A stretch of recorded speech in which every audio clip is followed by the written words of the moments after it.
are you pouring it in place? Hello.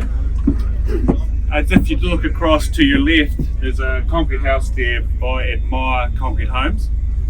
So that's my wife down the back, Renita, and myself. We offer a design Sorry, build. they can't hear. They can't? Yeah, pull it Can you hear me now? Good. So there's a concrete house across to our left there by Admire Concrete Homes, which is my wife Renita and I. We design and build them, etc., etc. Even closer. So just a little bit of summary on how the house is built. I think the guys are conscious that we're looking at them. Engineered foundation, obviously quite a substantial foundation because the house in itself is quite heavy. So typically the walls are 150 plus insulation plus.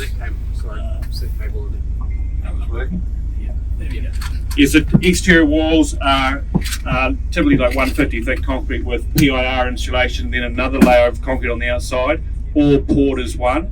So the whole house is poured in situ, so there's no precast at all. And then the ceilings are typically 150 to 200 thick. Internal walls typically 200 thick. And when we pour the walls and the ceiling at the same time. Right? People don't fully understand that until they walk around and have a real look at how we do this, but it's all monolithic by nature. So when you're standing in the home, you're looking at the wall and the ceiling, there's no cold join. So the house is very monolithic, massive amounts of concrete.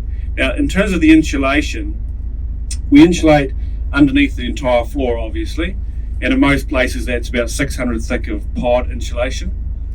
And then we have XPS insulation under the foundation beams, and we have PIR, 60mm PIR down the side of the foundations. That PIR continues up the outside of the exterior wall, and then there's another layer of concrete on the outside of that, 60mm PIR. Yeah, after that, your last layer is quite thin. So the outside layer is typically 90, Okay. and that's all poured in one pour. Just, yeah. And then that insulation that goes up the wall meets with typically 100 or 140mm PIR that's on the ceiling. So about 80% of the concrete is fully encapsulated by the insulation envelope. So pod floor, XPS under the founds, PIR on the exterior walls, and PIR on the ceiling. And then we hide it all. We have parapets around the outside, do a lightweight timber structure and put a membrane roof on there. The houses are typically heated just with in-slab heating. So warmth, we've got Martin Riley, he's done one of our houses. We have a house that's got a fire in, it's more like fun.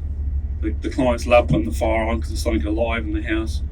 But the house is very much a thermal mass home. So heating that goes into the floor or any solar gain heating, that just stays in the home. We had concerns with a house where we had two-story home and the master bedroom was open to below, and we were very concerned that it was going to overheat their bedroom. They've been in the house 4 years, never had an issue with overheating. So the houses tend to stay at the same temperature all year round. Obviously trickling heat going in the winter, and solar and so on. So I suppose why? My wife and I want to do something different, and saying that, we approached Bob last week and said we'd like to know more about the Superhome movement. So here we are, and so we're very keen what the Superhome's doing, and we sort of want to be a part of it ourselves. If you have any questions about the concrete houses, just come and give us a